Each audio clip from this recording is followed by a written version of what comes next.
So, well, children, this is the second part of Stopping by Woods on a Snowy Evening by Robert Frost.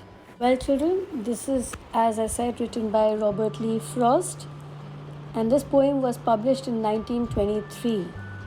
It was written to capture the conflict between man and nature and also to highlight the difference between wishes and obligations we face in our daily lives. However, it has become one of the most popular poems in English literature. So let's analyze the literary devices of this particular poem. It's seemingly simple, this poem by Robert Frost, but is loaded with meanings on account of the use of the following literary devices.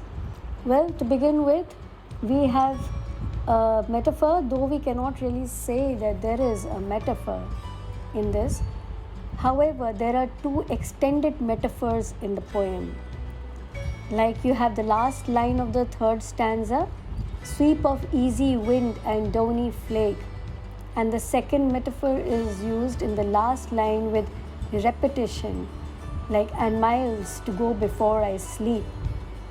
Here miles represents life's journey with sleep, while sleep represents death. Okay? And then we have personification.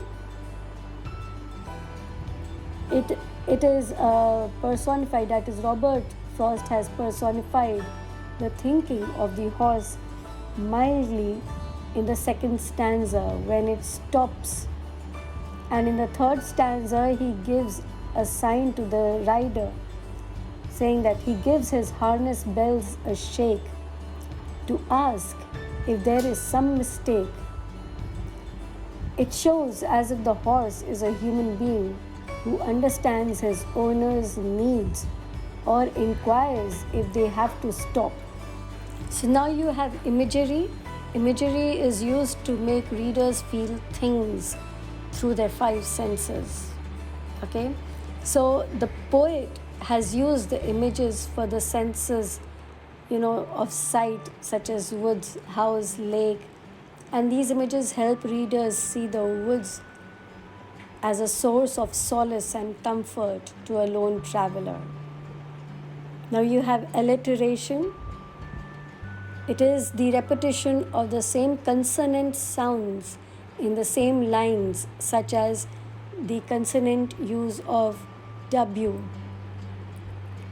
Then you have WH and S sounds.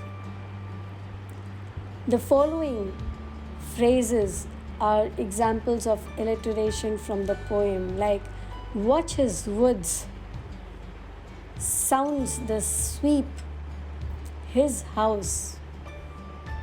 Alright, then we have assonance. It is a repetition of the vowel sounds in the same lines, such as the sounds of E and I come in quick succession. In he will not see me stopping, and in he gives his harness bells a shake. Then you have consonance, which is a repetition of consonant sounds such as W and th, that is TH sounds. In whose woods are these? I think I know. And W sound in to watch his woods fill up with snow. So the next one we have is euphony. It refers to the sound that is pleasing to the ears while the traveler, or let's say the journey through the forest, is that of loneliness. So according to Robert Frost, woods are not haunting or even scary, but provides comfort and calmness. The woods also represents an uncorrupted world that the traveler wishes to stay. Now children, let's understand this with the help of other devices, other literary devices, as not all of them are used in poems. There are some which are used only for prose. However, there are some used only for the sake of poems. So let's understand a couple of them, like stanza. Now, a stanza is a poetic form of a different number of lines. It could be 3 or 4 lines. So we do have stanzas in this particular poem. This is not a free verse. Okay. Now, quatrain. A quatrain is a 4-line stanza taken from Persian poetry. In this poem, each stanza is also a quatrain, through the rhyme scheme is a bit different. Now, the rhyming scheme of this whole poem follows the AABA pattern. Like Frost has used end rhyme in every first, second, and fourth line of the poem. The third line of each stanza rhymes with the next stanza, such as no, though, and snow rhymes with each other in the first stanza, and here rhymes with near in the second stanza. Now you have trochee. It is the use of one stressed and one unstressed syllable in a single line as given below in the next poetic device.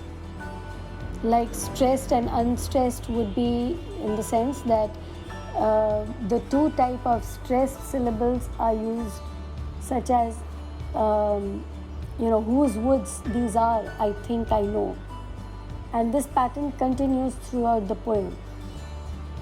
Now we have repetition.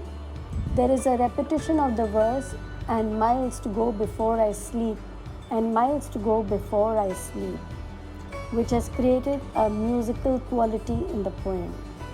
Then we have refrain. Now these are repeated again at some distance in the poems. You see, you have and miles to go before I sleep, and miles to go before I sleep. Well, with this we come to the end of this particular poem. However, there are a lot of other things that we can actually try and understand. So what I would request each one of you to do is that go through it nicely, try and find out a little bit more, so that we can sit across and discuss about this particular poem at length. Well, this will be all for now. Have a wonderful day ahead and take very, very good care of yourself. Drink lots of water and do enough breathing exercises.